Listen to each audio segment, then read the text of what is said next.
ทำให้บ่ทุกข์ใจนะเจ้าแต่ว่ามันรักษาชีวิตและรักษาสังคมได้นะเจ้าทำไมถึงมีกฎหมายเนื่องจากว่าการกระทำบางอย่างนะเจ้ามันไปกระทบกระทั่งหลายๆคนนะเจ้าถ้ากระทบกระทั่งการกระทบกระทั่งหลายคนนั้นทำให้เสียหายกับสังคมโดยส่วนรวมก็จะเป็นเหตุให้เปิ้นเอามาเขียนกฎเกณฑ์นะเจ้าอย่างเช่น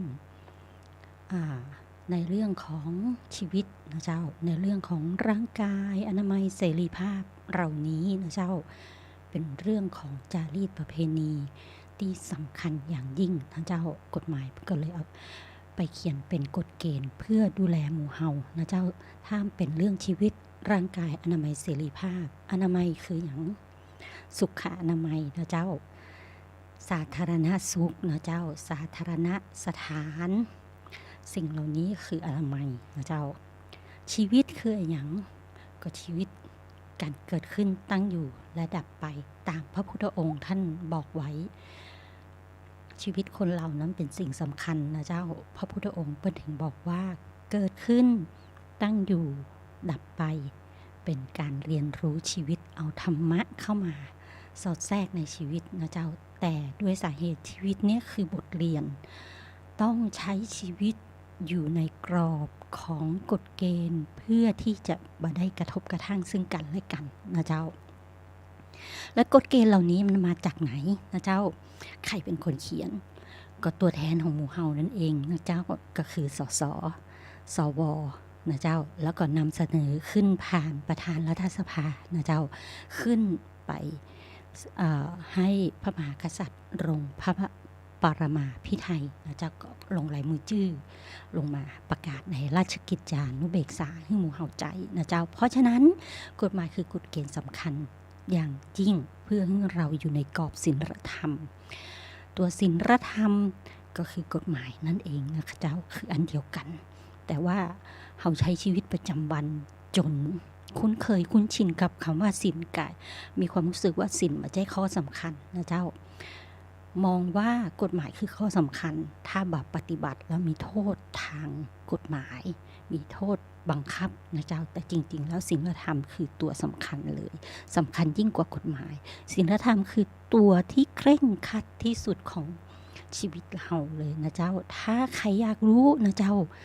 ต้องฟังธรรมะจากคลื่นวิทยุ 104.5 เมกะเฮิรตซ์นะเจ้าคลื่นเพื่อการศึกษาพระพุทธศาสนาและวัฒนธรรมนะเจ้าสิ่งเหล่านี้คือชีวิตประจำวันของหมู่เฮาที่จะนำไปปฏิบัติและอยู่ในสังคมร่วมกันอย่างสันติสุขนะเจ้าทนายก้อยล้อหล่อนี้มาจากอย่างนะเจ้ามาจากชื่อเพจนะเจ้าเพจทนายก้อยล้อหล่อเพจนี้จะเขียนเกี่ยวกับเรื่องของวุฒิสภานะเจ้าวุฒิสภาเข้าใจประชาชนโดยทนายก้อยล้อหล่อนะเจ้าเนื่องจากว่าทนายก้อยเข้าใจวุฒิสภาเมื่อทนายก้อยไปได้อบรมเครือข่ายนักประชาธิปไตยนะเจ้าของวุฒิสภานะเจ้าคือคนเป็นประชาธิปไตยนี้คือต้องรับฟังความคิดเห็นซึ่งกันและกันนะเจ้าและเข้าใจคำว่าประชานะเจ้าธิปไตยประชานะเจ้ามาจากคนมาจากเจ้าบ้านเนี่ยเจ้าจำนวนมากเห็นด้วยกับการกระทำนะเจ้าหลายๆรูปแบบในเสียงส่วนมากก็คือจำนวนคน1คนก็คือ1เสียง100คนก็100เสียงถ้ามี100คนบ่เห็นตัว5เสียงเห็นตัว95เสียงนั่นคือประชาธิปไตยแต่อย่าลืมนะเจ้าประชาธิปไตยนี้ต้องตั้งอยู่บนความถูกต้องนะเจ้าอยู่บนความถูกต้องและอยู่บนความเป็นห้องว่าอย่างศีลธรรมอันดีตัวยนะเจ้าถ้าป ประชาธิปไตยตั้งอยู่บนอำเภอใจนะเจ้าไออย่างจะตามขึ้นมานะเจ้าอำเภอใจที่ไม่ถูกต้องณเวลาหนึ่งในสมัยโบราณ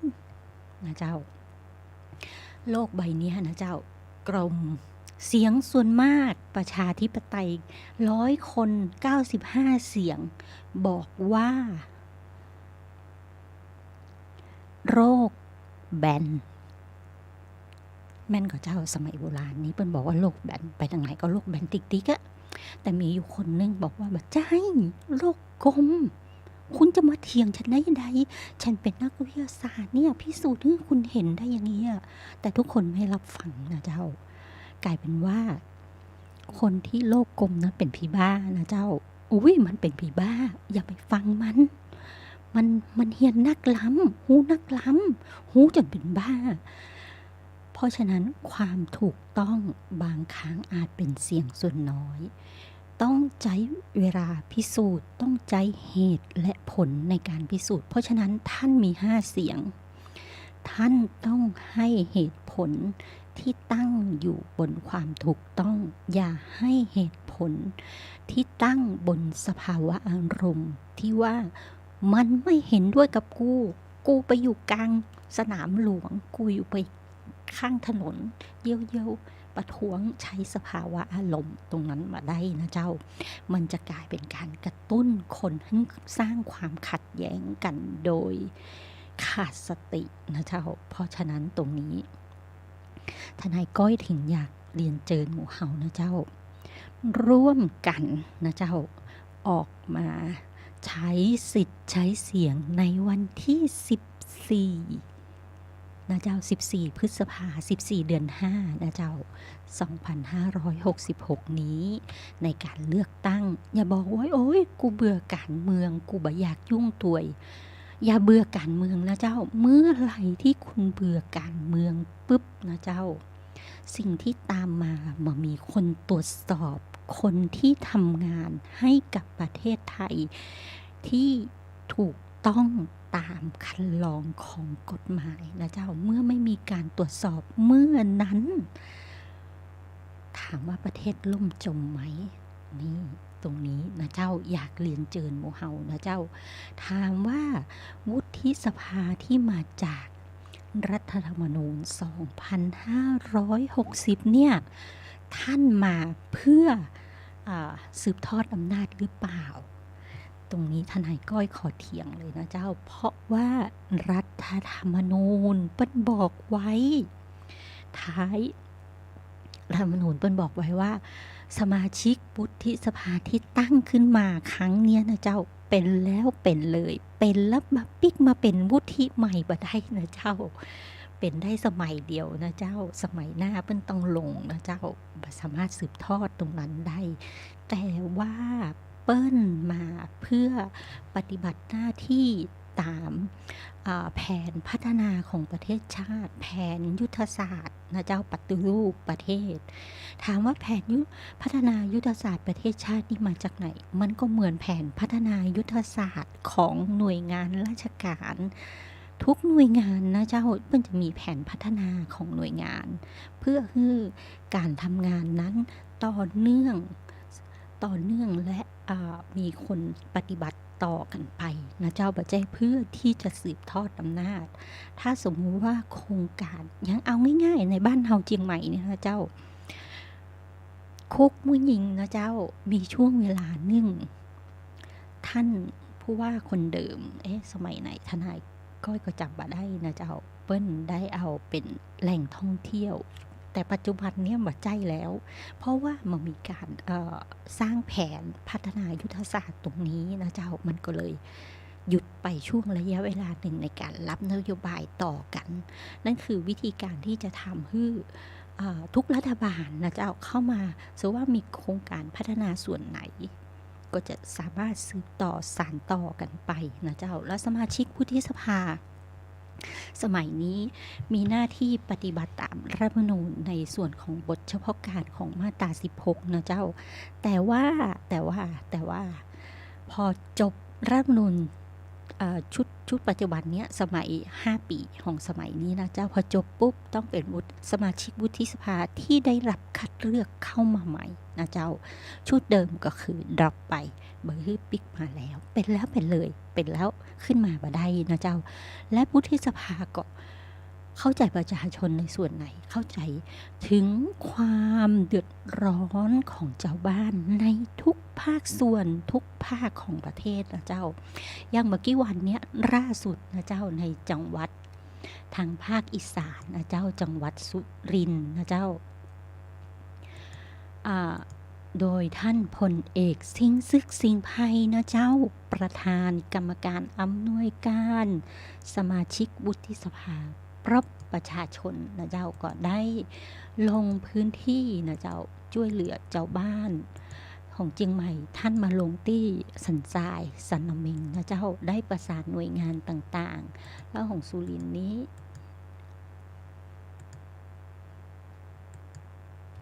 ของสุรินทร์นี้ท่านก็ได้พัฒนาเรื่องน้ำนะเจ้าน้ำที่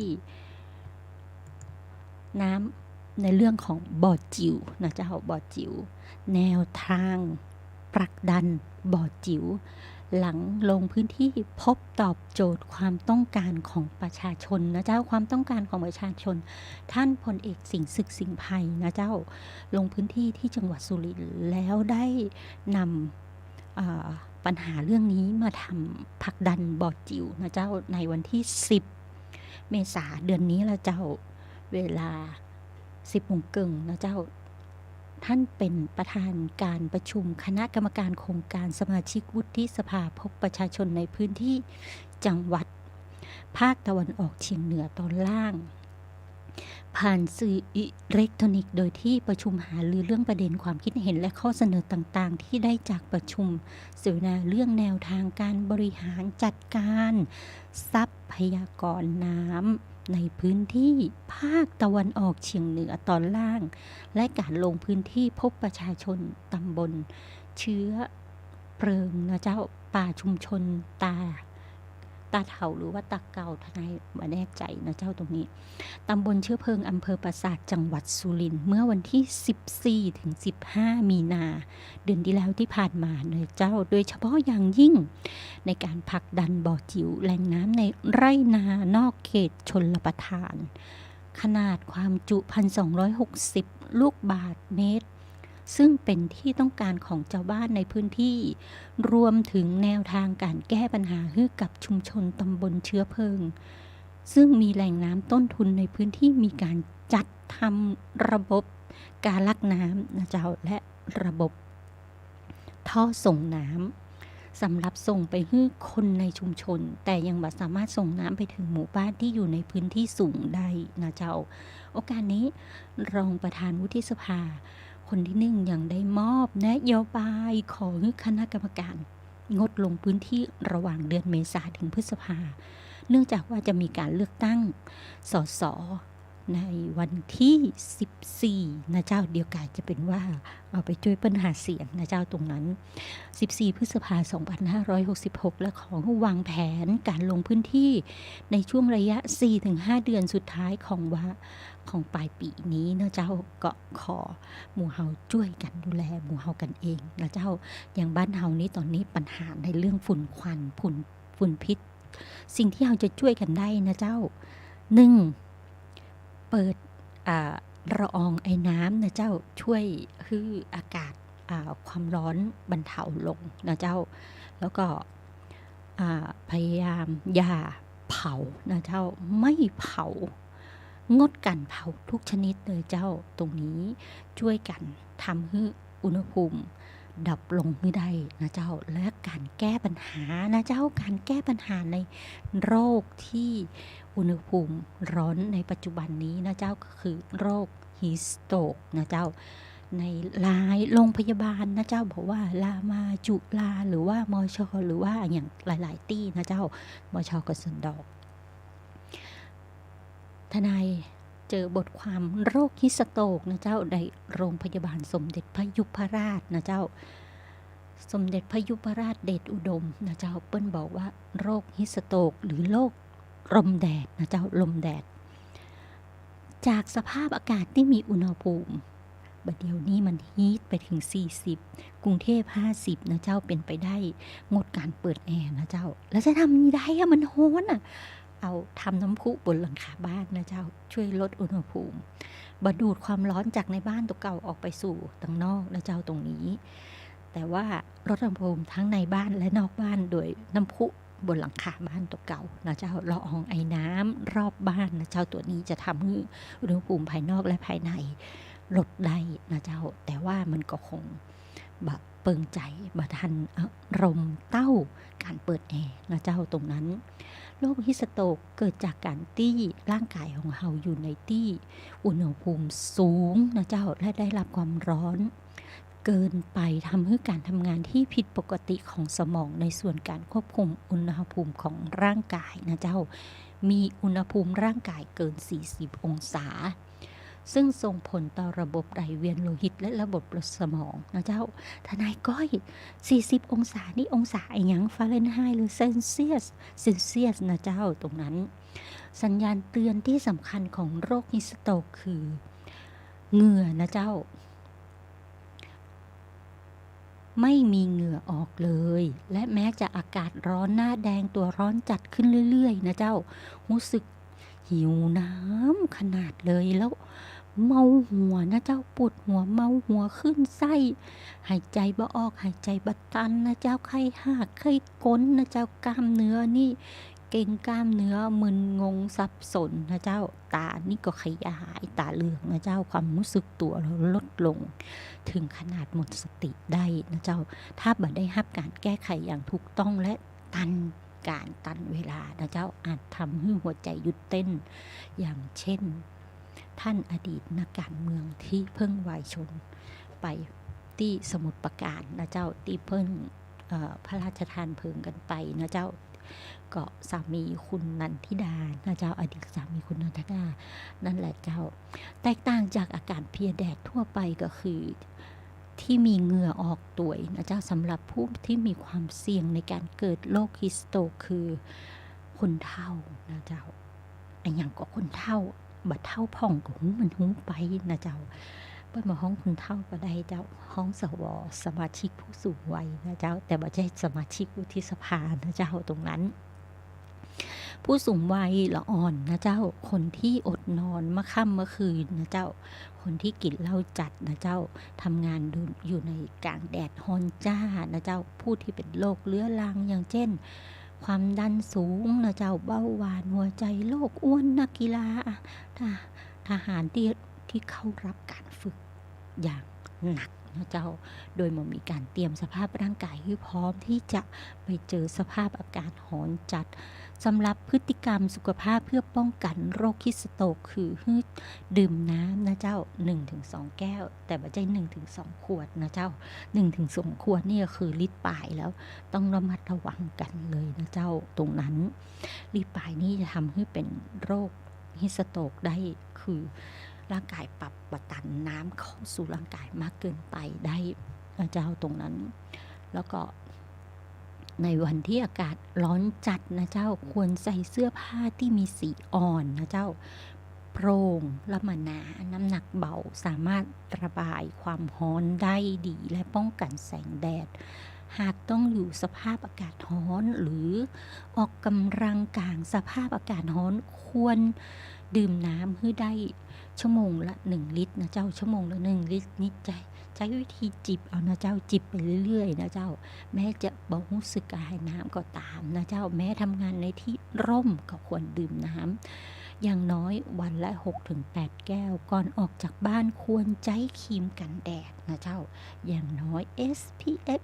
15นะเจ้าแดดน่าจะได้บ่ดำนะเจ้าแต่มันป้องกันการละ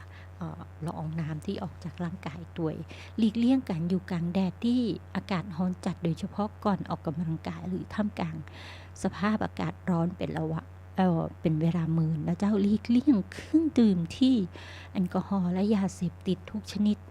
ในเด็กเล็กคนชราควรได้รับการดูแลเป็นพิเศษนะเจ้าควรที่อยู่ในบ้านอากาศเย็นสบายนะเจ้าโปร่งโล่งนะเจ้ามีตัวฟอกอากาศโดยยิ่งดีค ควรเป็นบุคคลที่สุขภาพแข็งแรงนะเจ้าถ้าจะทำงานกลางแดดที่ร้อนจัดตรงนั้นถ้าอยู่กลางแดดก็ห้ามเกินวันละห้ามเกินครั้งละ30 นาที2-3 ครั้งก็พอนะเจ้าเพื่อให้ร่างกายชินกับสภาพอากาศ30 นาทีอปิกเข้ามาปรับสภาพร่างกายในที่ร่มก่อนนะเจ้าหากพบผู้เป็นฮิสโตเนี้ยจะได้ดีนะเจ้าจับนอนลาบไม่ใช่จับโดยว่องไวนะเจ้าค่อยๆปรับเอนให้เป็นนอนราบนะเจ้าตรงนั้นยกเท้าสูงขึ้นนะเจ้าเอาหมอนห้องไปตินะเจ้าอ้อมแล้วก็ถ้าเปิ้นมีอาเจียนก็ให้นอนตะแคงนะเจ้าเมื่ออาเจียนแล้วให้นอนหงายคลายเสื้อผ้าที่รัดแน่นนะเจ้าให้จุ๊บเอาผ้าจุ๊บน้ำปั่นก้อยๆลดอุณหภูมิร่างกายนะเจ้าน้ำแข็งประคบตามซอกลำตัวจักกะแฮนะเจ้าซอกคอซอกก็แฮอย่างน้อยวันให้อุณหภูมิในร่างกายนั้นลดลงนะเจ้าเชิงกรานนะเจ้าศีรษะนะเจ้าเพื่อระบายความร้อนให้พัดลมเป่าความร้อนนะเจ้าลาดน้ำเย็นลงบนตัวแต่ลาดนักระวังนะเจ้าก้อยๆลาดที่เท้าขึ้นมาทีละนิดนะเจ้าตรงนั้นเพื่อลดอุณหภูมิร่างกายให้ดื่มน้ำหรือเกลือแร่นะเจ้าเพื่อทดแทนแล้วนำส่งโรงพยาบาลโดยเร็วนะเจ้าเพราะตรงนั้นคุณหมอท่านจะแก้ปัญหาได้ชำนาญงานมากกว่าเฮาจึงเป็นเจ้าบ้านนะเจ้าตรงนี้อุณหภูมิร่างกายนี่เป็นสิ่งสำคัญในภาวะปัจจุบันนะเจ้าบทเฉพาะการที่บอกว่าวุฒิสภานะเจ้าปิ๊กมาเรื่องวุฒิสภาที่ตามหน้าที่ของทนายก้อยล้อต้องทำเพจนะเจ้าของเครือข่ายวุฒิสภานะเจ้าเพิ่นบอกว่าบทเฉพาะการของวุฒิสภาที่ให้อำนาจหน้าที่มีอย่างพ้องนะเจ้าตรงนี้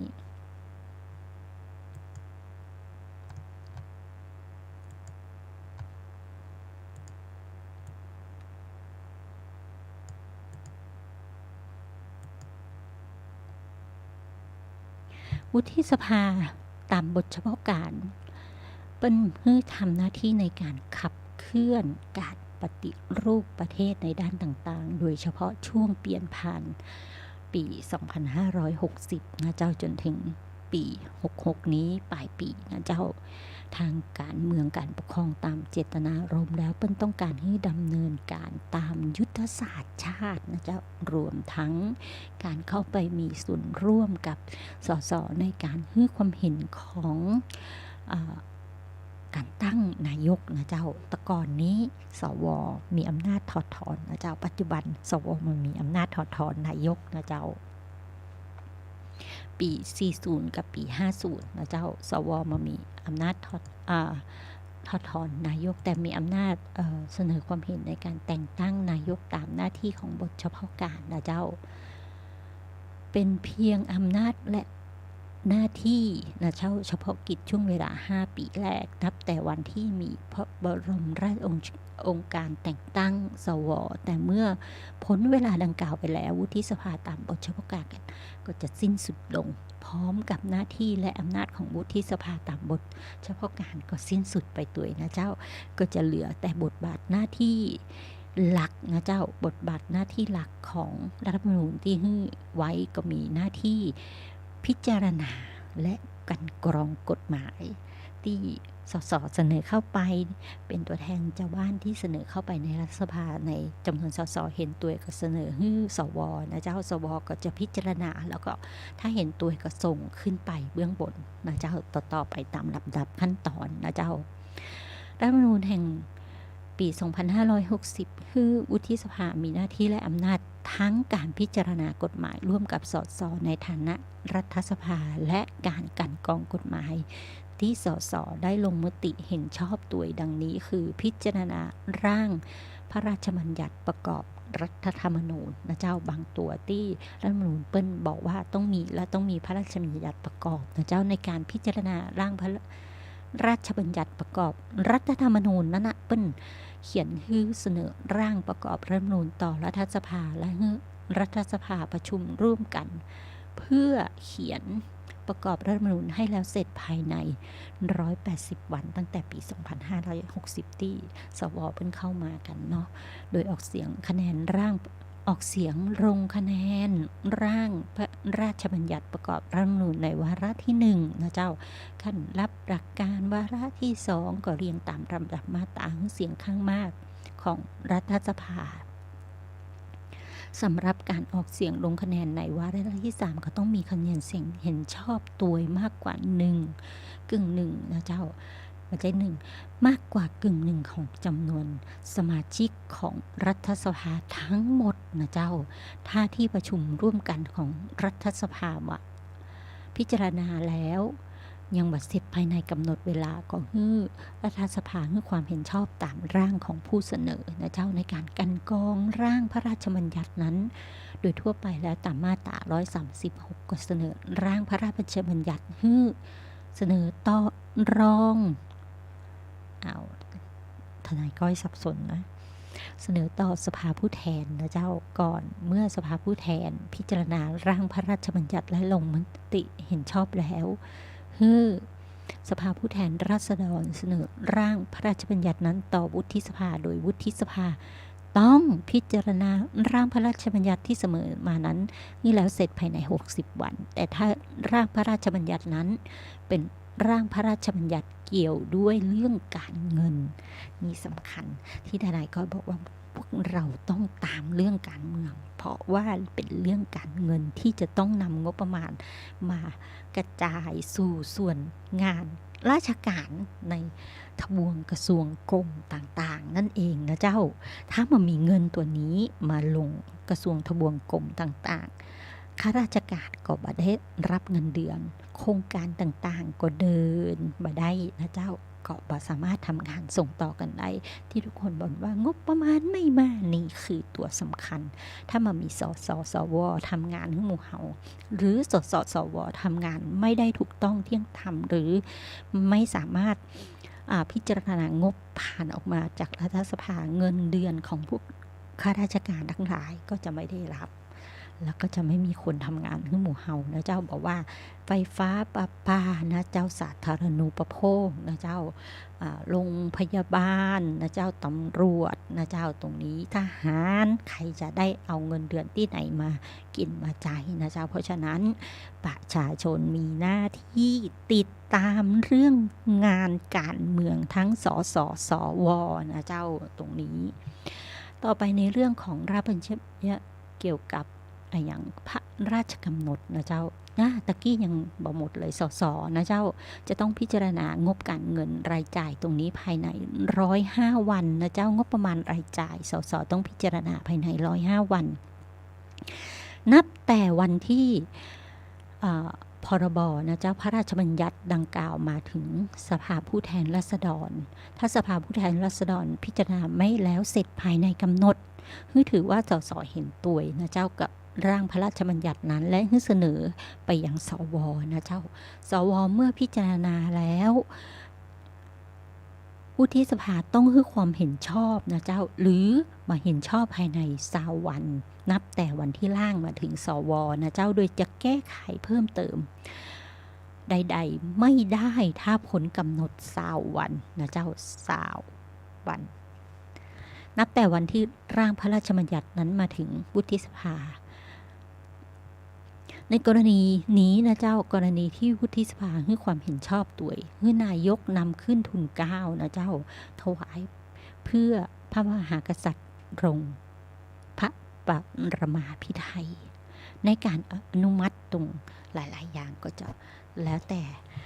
ที่เหตุผลที่เปิ้ลได้ประชุมคือเหตุผลภายในกำหนดเวลานะเจ้าถ้าเลยกำหนดเวลาก็ถือว่าเห็นชอบถ้าคือเหตุผลก่อนว่ามาเห็นชอบภายในกำหนดเวลาก็เป็นไปตามที่บ่เห็นชอบนะเจ้าการอนุมัติอันต่อมาที่สวต้องทำนะเจ้าคืออนุมัติเรื่องพระราชกำหนดนะเจ้าการกองกฎหมายต่อมาก็เรื่องพระราชกำหนดนะเจ้าการกองกฎหมายนี่มี2อย่างคือพระราชบัญญัติทั่วไปอันที่2ก็คือพระราชบัญญัติการเงินต่อมาก็การกองในเรื่องพระราชกำหนดเป็นกฎหมายที่พระมหากษัตริย์ทรงตราขึ้นนะเจ้าใจบังคับเช่นพระราชบัญญัติตามคำแนะนำของคณะรัฐมนตรีโดยอนุมัติพระราชกำหนดเป็น2อย่างคือพระ ราชกำหนดทั่วไปนะเจ้าตามมาตรา172ของรัฐธรรมนูญนะเจ้าแล้วก็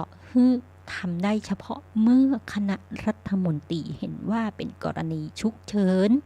ที่มีความจำเป็นรีบด่วนอันสามารถหลีกเลี่ยงได้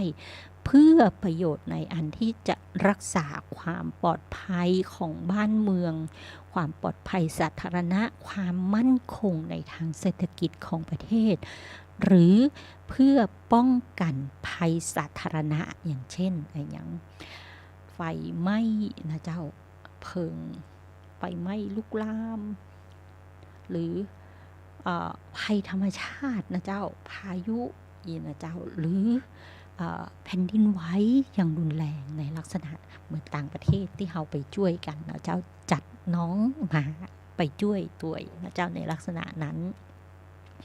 พระราชกำหนดอันต่อไปเกี่ยวกับภาษีอากรหรือการเงินนะเจ้าหรือเงินตราตามมาตรา174นะเจ้าทำได้เมื่อรัฐมนตรีคณะรัฐมนตรีเห็นว่ามีความจำเป็นต้องมีกฎหมายเกี่ยวด้วยภาษีหรือเงินตราที่จะต้องได้รับพิจารณาโดยด่วนและรับนะเจ้ารับนิลอลิงนะเจ้าเพื่อรักษาประโยชน์ของแผ่นดินนะเจ้าในการประชุมรัฐสภาในครั้งต่อไปคือคณะรัฐมนตรีเสนอพระราชกำหนดต่อรัฐสภาเพื่อพิจารณาโดยไม่ชักช้านะเจ้าถ้าอยู่นอกสมัยประชุมและรอเปิดประชุมสมัยสามัญจะเป็นการทำให้ความเสียหายได้คณะรัฐมนตรีก็ดำเนินการให้มีการเรียกประชุมรัฐสภาสมัยวิสามัญเพื่อพิจารณาอนุมัติหรือไม่อนุมัติพระราชกำหนดโดยเร็วนะเจ้าถ้าสสอนุมัติหรือสสอนุมัติแล้วแต่สมาชิกวุฒิสภาไม่เห็นด้วยนะเจ้าตรงนี้และสภาผู้แทนราษฎรยืนยันนะเจ้ามันกรณีที่สวบหันตุยพระราชกำหนดนั้นมันก็จะพลิกไปหาสสแต่สสก็ประชุมใหม่และสสก็ยืนยันว่าอนุมัติด้วยเสียงไม่มากกว่ากึ่งหนึ่งของจำนวนสมาชิกทั้งหมดเท่าที่มีอยู่ของสภาผู้แทนราษฎรก็คือพระราชกำหนดนั้นตกไปนะเจ้าแต่ถ้ามันมากกว่าล่ะทีนี้ก็ผ่านขึ้นไปหาสวนะเจ้าแต่ทั้งนี้ไม่กระทบต่อกิจการที่ได้เป็นไประหว่างที่ใช้พระราชกำหนดนั้นนะเจ้าการแก้ไขเพิ่มเติมรัฐธรรมนูญตามมาตรา2555กับ2556เปิ้นแก้ไขเปลี่ยนแปลงเฉพาะการปกครองระบอบประชาธิปไตยอันมีพระมหากษัตริย์ทรงเป็นประมุขหรือเปลี่ยนแปลงรูปแบบของรัฐจะทำไม่ได้นะเจ้าอ่านแรกๆเหมือนทำได้นะเจ้าพอลงท้ายไปบอกว่าทำไม่ได้นะเจ้าเพราะฉะนั้นในการยื่นขอเปลี่ยนแปลงรัฐธรรมนูญในส่วนเกี่ยวกับพระมหากษัตริย์นั้นทำไม่ได้นะเจ้าสำหรับญัตติขอแก้ไขเพิ่มเติมรัฐธรรมนูญต้องมาจากคณะรัฐมนตรีหรือจากสสจำนวนไม่น้อยกว่า1 ใน 5ของจำนวนสมาชิกทั้งหมดเท่าที่มีอยู่ของสสหรือจากสมาชิกสภาผู้แทนราษฎรและสมาชิกวุฒิสภานะเจ้าจำนวนไม่น้อยกว่า1 ใน 5ของจำนวนสมาชิกทั้งหมดเท่าที่มีอยู่ของทั้ง2สภาหรือจากเจ้าบ้านนะเจ้าผู้มีสิทธิ์เลือกตั้งจำนวนไม่น้อยกว่า 50,000 คนตามกฎหมายว่าด้วยการเข้าชื่อเสนอกฎหมายเพราะฉะนั้นข้อนี้คือวิธีการเสนอกฎหมายของเจ้าบ้านได้นะเจ้า 50,000 คน5นะเจ้า50,000 คนนะเจ้าตรงนี้เจ้าบ้านเสนอชื่อเข้าไปในสสนะเจ้า 50,000 คนลงชื่อร่วมกันนะเจ้าญัตติขอแก้ไขเพิ่มเติมต้องเสนอเป็นร่างรัฐธรรมนูญแก้ไขเพิ่มเติมต่อรัฐสภาและให้รัฐสภาพิจารณาไป3 วาระการออกเสียงลงคะแนนวาระที่1ขั้นรับหลักการนะเจ้าใช้วิธีเรียกชื่อและลงคะแนนเปิดเผยต้องมีคะแนนเสียงเห็นชอบตัวในการแก้ไขเพิ่มเติมไม่น้อยกว่ากึ่งหนึ่งของจำนวนสมาชิกทั้งหมดเท่าที่มีอยู่ของทั้ง2 สภา2 สภาหมายถึงสสนะเจ้าสภาสสสภาสวนะเจ้าซึ่งในจำนวนนี้ต้องมีสวเห็นชอบกว่าไม่น้อยกว่า1 ใน 3นะเจ้า1 ใน 3นะเจ้าของจำนวนสมาชิกทั้งหมดนะเจ้าตรงนี้เพราะฉะนั้นตรงนี้ ก็คือกระบวนการในการเสนอขอออกกฎหมายการพิจารณาวาระที่2ขั้นพิจารณาเรียงลำดับโดยเสียงในวาระที่2นี้คือเสียงข้างมากเป็นประมาณนะเจ้าเมื่อทุกคนพิจารณาแล้วนะเจ้าวาระที่2เสร็จสิ้นเราไว้15วันพ้นกำหนดแล้วรัฐสภาพิจารณาในวาระที่3ต่อไปนะเจ้าการออกเสียงลงคะแนนในวาระที่3วาระสุดท้ายนี่นะเจ้าใช้วิธีเรียกชื่อและลงคะแนนโดยเปิดเผยต้องมีคะแนนเสียงเห็นชอบด้วยในการที่จะฮื้อออกใจเป็นรัฐธรรมนูญนะเจ้ามากกว่ากึ่งหนึ่งของจำนวนสมาชิกทั้งหมดที่มีอยู่ของทั้ง2สภาโดยในจำนวนนี้ต้องมีส.ส.จากพรรคการเมืองที่มีสมาชิกมิได้ลงตำแหน่งรัฐมนตรีเพราะฉะนั้นพรรคไหนมีรัฐมนตรีตัวก็มามีสิทธิ์ลงเสียงนะเจ้าประธานสภาผู้แทนราษฎรหรือรองประธานสภาผู้แทนราษฎรเห็นชอบด้วยไม่น้อยกว่า20%ของทุกพรรคการเมืองดังกล่าวรวมกันและมีสวเห็นชอบด้วยไม่น้อยกว่า1 ใน 3ของจำนวนสมาชิกทั้งหมดเท่าที่มีอยู่ของสวนะเจ้าเพราะฉะนั้นตรงนี้อำนาจหน้าที่ของสวในการออกกฎหมายนะเจ้าสวมีอำนาจหน้าที่อันต่อไปอย่างนะเจ้าควบคุมการบริหารแผ่นดินนะเจ้าควบคุมการบริหารราชการแผ่นดินควบคุมอย่างไรนะเจ้ารัฐธรรมนูญเป็นกำหนดไว้ว่าวุฒิสภาซึ่งเป็นฝ่ายนิติบัญญัตินะเจ้าวุฒิสภาเป็นฝ่ายนิติบัญญัตินะเจ้าทนายก้อยก็เลยต้องเอามาเผยแพร่ให้หมู่เขาฟังนะเจ้าหน้าที่และอำนาจในการควบคุมบริหารราชการแผ่นดินของฝ่ายบริหารด้วยดังต่อไปนี้ก็เหมือนฝ่ายปกครองในโรงเรียนนั่นเองนะเจ้าวุฒิสภานะเจ้ามีควบคุมอำนาจบริหารของนักเรียนผู้อำนวยการนะเจ้าตรงนี้สภานักเรียนก็ว่ากันไปนะเจ้าฝ่ายนิติบัญญัติมีหน้าที่และอำนาจในการควบคุมการบริหารราชการแผ่นดินของฝ่ายบริหารด้วยดังนี้คือตั้งกระทู้ถามก็คือการถามค้านสสที่ผ่านมานะเจ้าถามค้านการบริหารราชการของรัฐมนตรีนะเจ้าสสถามค้านการบริหารราชการของรัฐมนตรีกับนายกรัฐมนตรีตรงนั้นที่บอกว่าถ้านายกเห็นว่าทุกคนไม่ไว้วางใจแล้ว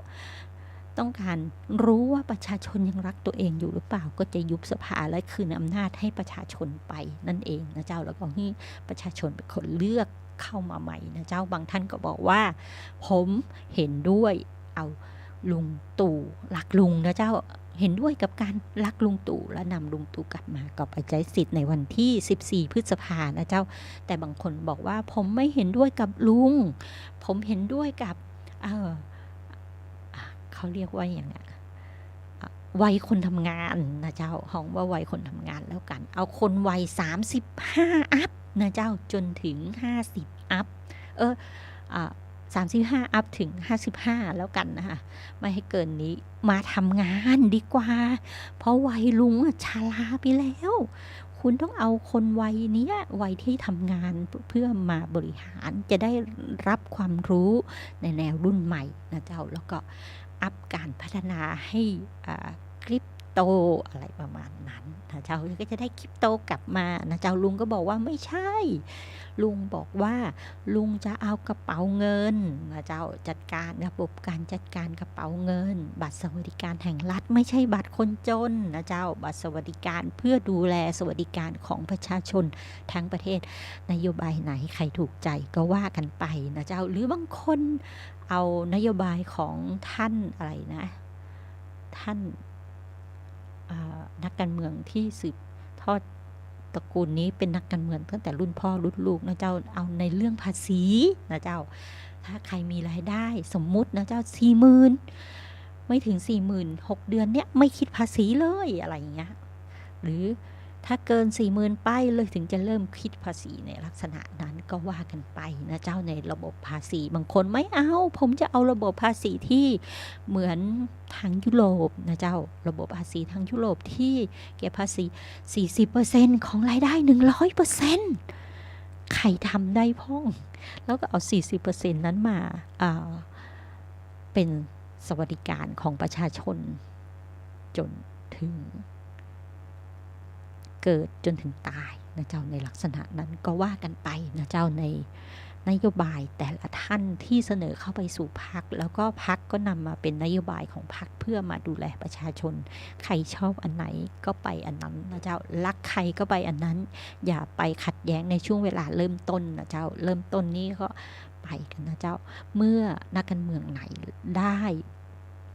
รับเลือกแล้วก็กลับมาทำงานบริหารประเทศที่จะเลือก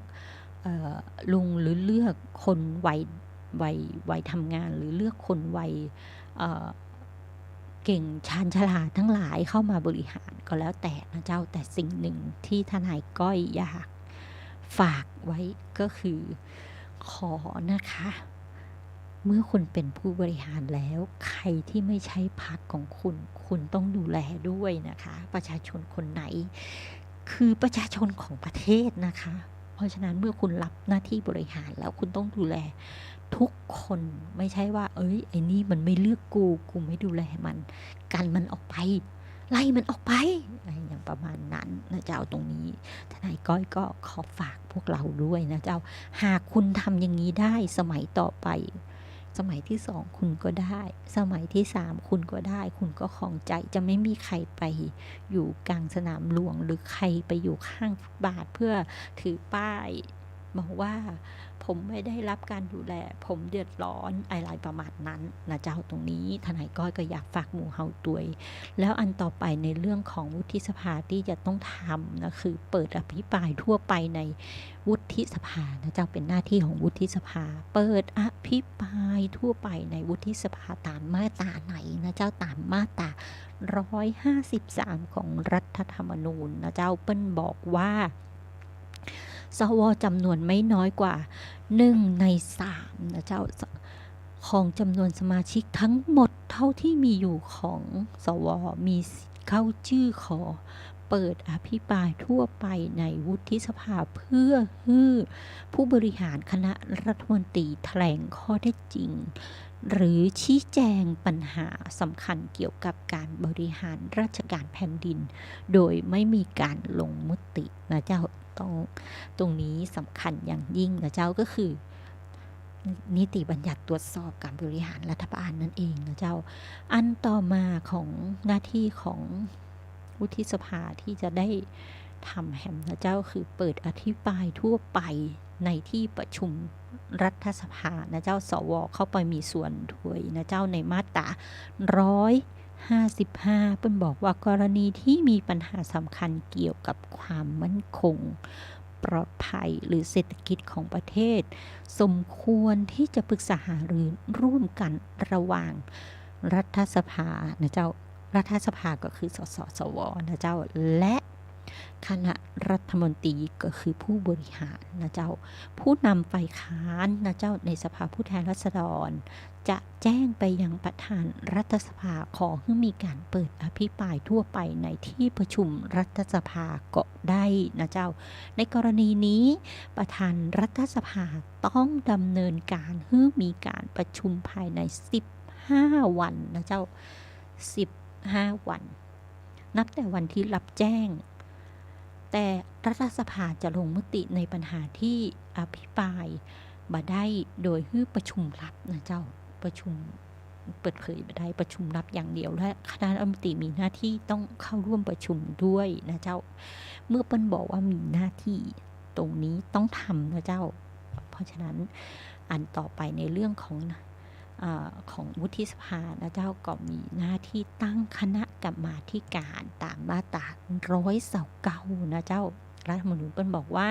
วุฒิสภามีอำนาจตั้งกรรมาธิการสามัญหรือคณะกรรมาธิการวิสามัญเพื่อทำงานกิจการ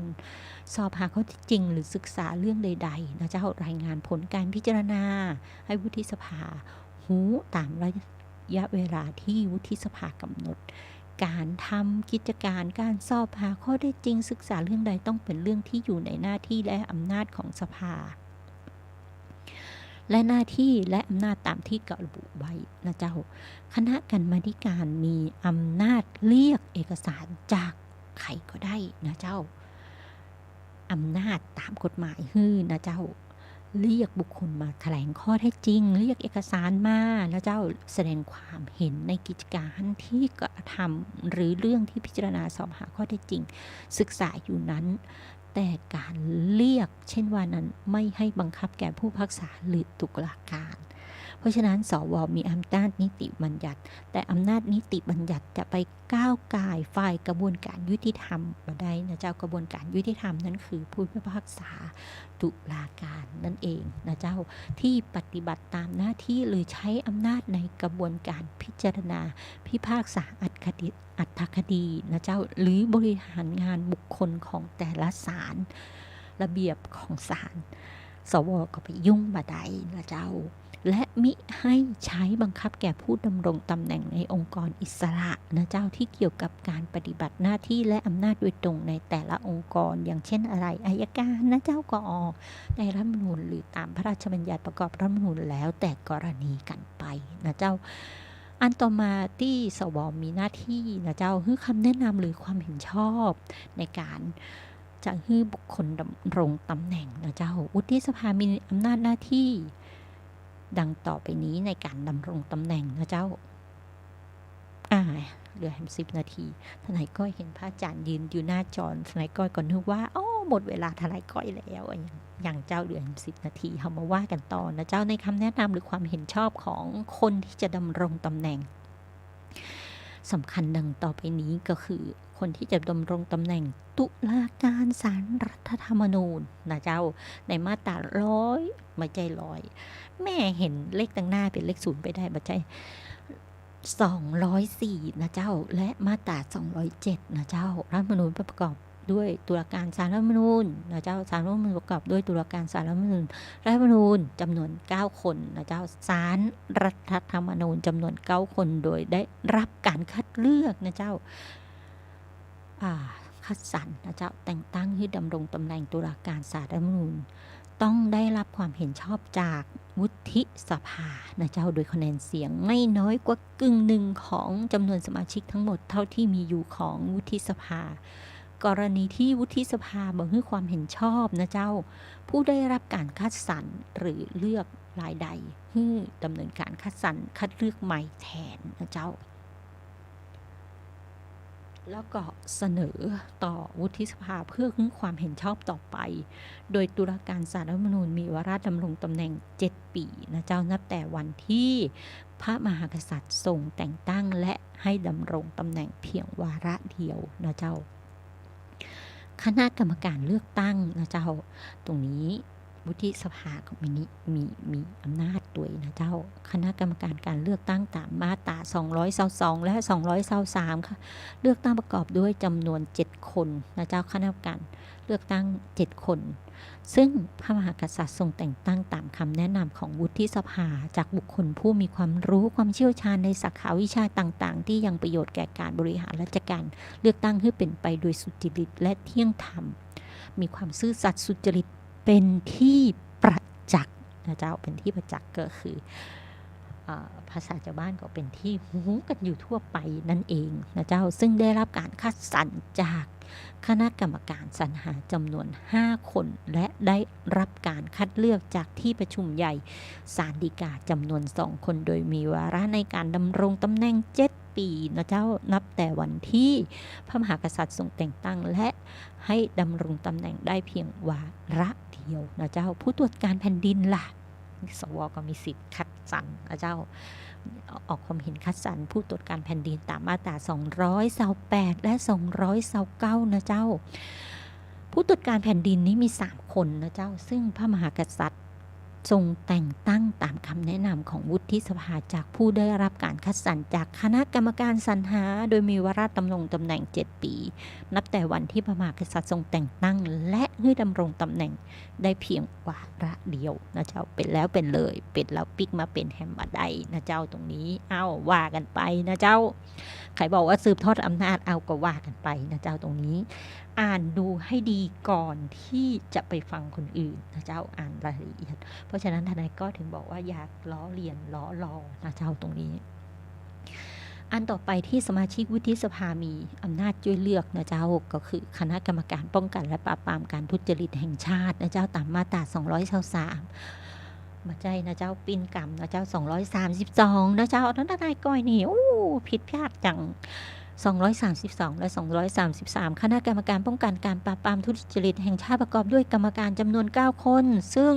พระมหากษัตริย์ทรงแต่งตั้งตามคำแนะนำของวุฒิสภาจากผู้ได้รับการสรรหาจากคณะกรรมการสรรหานะเจ้าโดยในการดำรงตำแหน่ง7 ปีนะเจ้านับแต่วันที่พระมหากษัตริย์ทรงแต่งตั้งและให้ดำรงตำแหน่งได้เพียงวาระเดียวนะเจ้าตำแหน่งต่อไปคือตำแหน่งคณะกรรมการตรวจเงินแผ่นดินนะเจ้าวาระดำรงตำแหน่งของกรรมการตรวจเงินแผ่นดินก็7 ปีเหมือนกันนะเจ้าแล้วเปิ้นเอากี่คนเอา7 คนนะเจ้าซึ่งพระมหากษัตริย์ทรงแต่งตั้งตามคำแนะนำของวุฒิสภาจากที่ได้รับการสรรหานะเจ้าซึ่งได้รับการเสนอชื่อจากคณะกรรมการตรวจเงินแผ่นดินโดยผู้ที่มีได้รับการเสนอชื่อเพื่อแต่งตั้งเป็นผู้ว่าตรวจการแผ่นดินผู้ว่าการตรวจเงินแผ่นดินนะเจ้าต้องได้รับความเห็นชอบจากวุฒิสภาด้วยคะแนนเสียงน้อยกว่ากึ่งหนึ่งของสมาชิกวุฒิสภาเท่าที่มีอยู่นะเจ้ากรณีที่วุฒิสภาบอกเห็นตัวผู้ได้รับการเสนอชื่อเพื่อแต่งตั้งเป็นผู้ว่าการตรวจเงินแผ่นดินก็คือดำเนินการเสนอชื่อบุคคลใหม่นะเจ้าเพื่อแต่งตั้งเป็นผู้ว่าการตรวจเงินแผ่นดินแทนผู้นั้นแล้วเสนอต่อวุฒิสภาเพื่อให้ความเห็นชอบต่อไปนะเจ้าแฮมอันก็คือคณะกรรมการสิทธิมนุษยชนตามมาตรา246นะเจ้าคณะกรรมการสิทธิมนุษยชนแห่งชาติประกอบด้วยกรรมการ7 คนนะเจ้าซึ่งพระมหากษัตริย์ทรงแต่งตั้งตามคำแนะนำของวุฒิสภาจากผู้ที่ได้รับการคัดสรรจากคณะกรรมการคัดสรรโดยมีวาระในการดำรงตำแหน่ง7 ปีนะเจ้านับแต่วันที่พระมหากษัตริย์ทรงแต่งตั้งและให้ดำรงตำแหน่งได้เพียงวาระเดียวนะเจ้าตรงนี้และอันสุดท้ายนะเจ้าการพิจารณาให้คนดำรงตำแหน่งตามกฎหมายอื่นวุฒิสภายังมีหน้าที่และอำนาจในการพิจารณาให้บุคคลดำรงตำแหน่งในองค์กรต่างๆตามที่กฎหมายบัญญัติไว้เช่นการให้ความเห็นชอบการแต่งตั้งและการพ้นจากตำแหน่งของอัยการสูงสุดตามมาตรา10นะเจ้าตามพระราชบัญญัติองค์กรอัยการและพนักงานอัยการ2553การเลือกกรรมการกิจการกระจายเสียงนะเจ้าตรงนี้สำคัญกับหมู่เฮาวิทยุทั้งหลายนะเจ้ากิจการกระจายเสียงกิจการโทรทัศน์กิจการโทรคมนาคมแห่งชาติตามมาตรา17และการเลือกกรรมการติดตามและประเมินผลการปฏิบัติงานตามมาตรา70ตามพระราชบัญญัติองค์กรจัดสรรขึ้นความถี่และกำกับการประกอบกิจการวิทยุกระจายเสียงวิทยุโทรทัศน์และกิจการโทรคมนาคม